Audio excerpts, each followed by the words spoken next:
sorry to keep you waiting a few minutes. 45 years, the United States Supreme Court has recognized the college's freedom to decide how to build diverse student bodies and to meet their responsibility of opening doors of opportunity for every single American.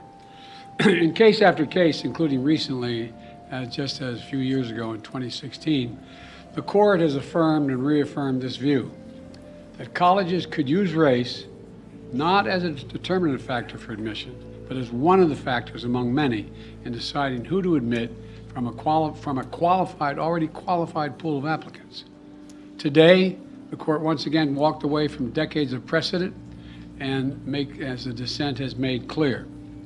The dissent states in today's decision, quote, rolls back decades of precedent and momentous progress, end of quote.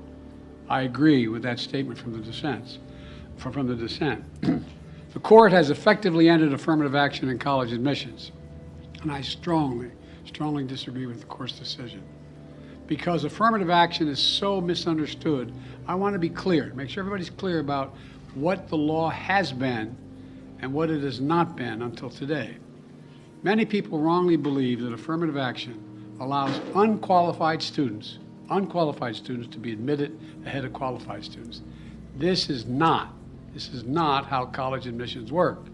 Rather, colleges set out standards for admission, and every student has to meet those standards. Then and only then, after first meeting the qualifications required by the school, do colleges look at other factors in addition to their grades, such as race. The way it works in practice is this.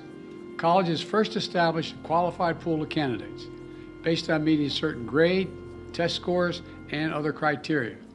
Then and only then, it is from this pool of applicants, all of whom have already met the school standards, that the class is chosen after weighing a wide range of factors, among them being race.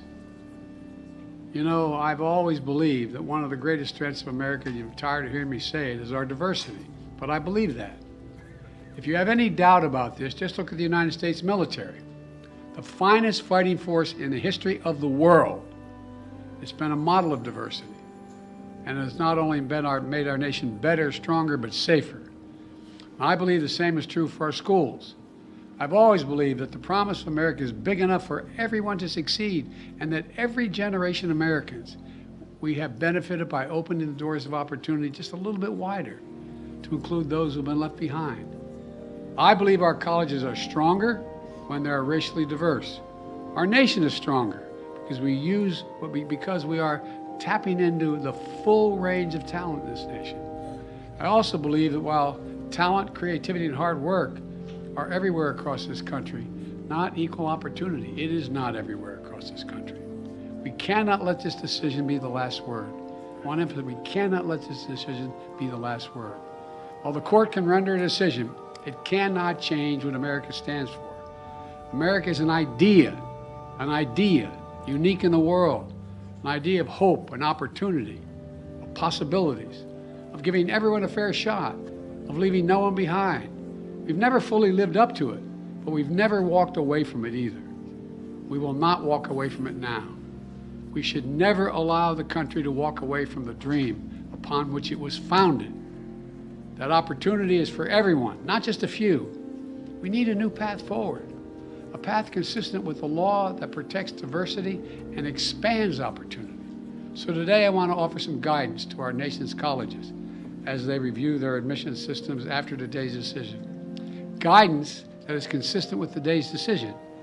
They should not abandon, let me say this again, they should not abandon their commitment to ensure student bodies of diverse backgrounds and experience that reflect all of America. What I propose for consideration is a new standard, where colleges take into account the adversity a student has overcome when selecting among qualified applicants.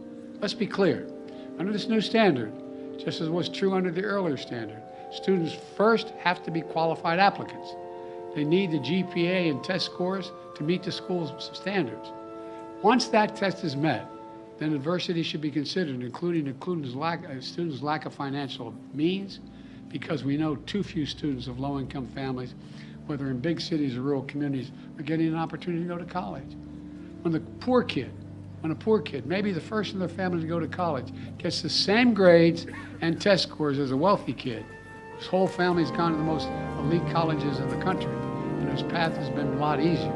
Well, the kid who faced tougher challenges has demonstrated more grit, more determination, and that should be a factor that colleges should take into account in admissions, and many still do. It also means examining where the student grew up and went to high school. It means understanding particular hardships that each individual student has faced in life, including racial discrimination that individuals have faced in their own life. The court says, quote, "Nothing in this opinion should be construed as prohibiting universities from considering an application's discussion of how race has affected his or her life, but be it through discrimination or inspiration or otherwise," end of quote. Because the truth is, we all know it, discrimination still exists in America. Discrimination still exists in America. Discrimination still exists in America. Today's decision does not change that. It's a simple fact. If a student had to overcome adversity on their path to education, the college should recognize and value that. Our nation's colleges and universities should be engines of expanding opportunity through upward mobility. But today, too often, that's not the case. The statistics, one statistic, students from the top 1% of family incomes in America are 77 times more likely to get into elite college than one from the bottom 20% of family incomes. 77% greater opportunity. Today, for too many schools, the only people who benefit from the system are the wealthy and the well-connected. The odds have been stacked against working people for much too long. We need a higher education system that works for everyone, from Appalachia to Atlanta and to far beyond. We can and must do better, and we will. Today, I'm directing the Department of Education to analyze what practices help build a more inclusive and diverse student bodies and what practices hold that back. Practices like legacy admissions and other systems expand privilege instead of opportunity. Colleges and universities should continue their commitment to support, retain, and graduate diverse students and classes. And companies who are already realizing the value of diversity should not use this decision as an excuse to turn away from diversity either. We can't go backwards. I know today's court decision is a severe disappointment to so many people, including me, but we cannot let the decision be a permanent setback for the country. We need to keep an open door of opportunities. We need to remember that diversity is our strength. We have to find a way forward. We need to remember that the promise of America is big enough for everyone to succeed. That's the work of my administration, and I'm always going to fight for that. And I want to thank you all. And I know you've been told I have a helicopter out there waiting to go up to do an interview in New York. I'll be talking more about this, a live interview. But thank you very much, and we're going to have plenty of time to talk about this. But we're not going to let this break us. Thank you. President Biden, the Congressional Black Caucus said the Supreme Court has thrown into question its own legitimacy. Is this a rogue court? This is not a normal court. Should there be term limits for the justices, sir?